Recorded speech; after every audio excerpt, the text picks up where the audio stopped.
So, you know, a lot of us is on the streets now, man. And, you know, I'll be glad to, you know, speak to our people and know we out here still, you know, and that we can do something. We got to really do something together.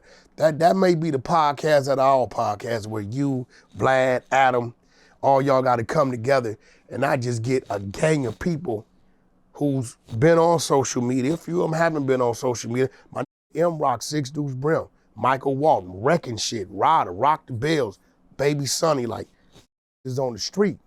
You know, niggas want to hear some stories on really what it really was. We made it popular and okay for you to walk them lines and be a blood, as if our G homies before us did it before us.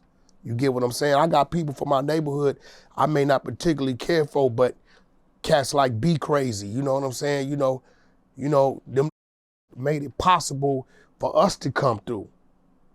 Even though it was a challenge, when they came through, it wasn't even an opening.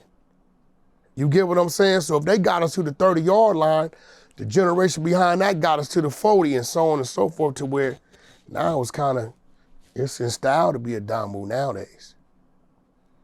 Okay, that makes me, you know, remember when I was a kid, you know, I don't know how true it was, but I used to hear people say all the time that, like, the Bloods were way outnumbered against the Crips. Like, it wasn't even close. Like, it was like, you know, for every Blood, there was like 5 Crips.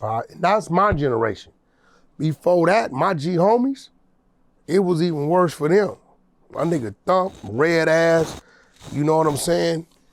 T-Bone, Be Crazy, and Be Crazy led the pack.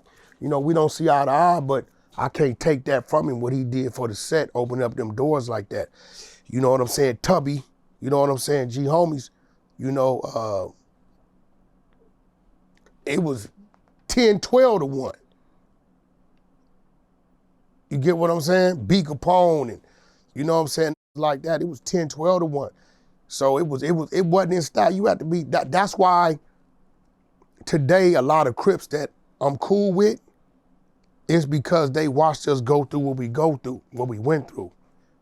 And it's been a lot of times where they'll be like, nah, that nigga held his own, y'all bag up. But guess what? It's been times where they come through spots where we was at, and we remember that respect and we return it.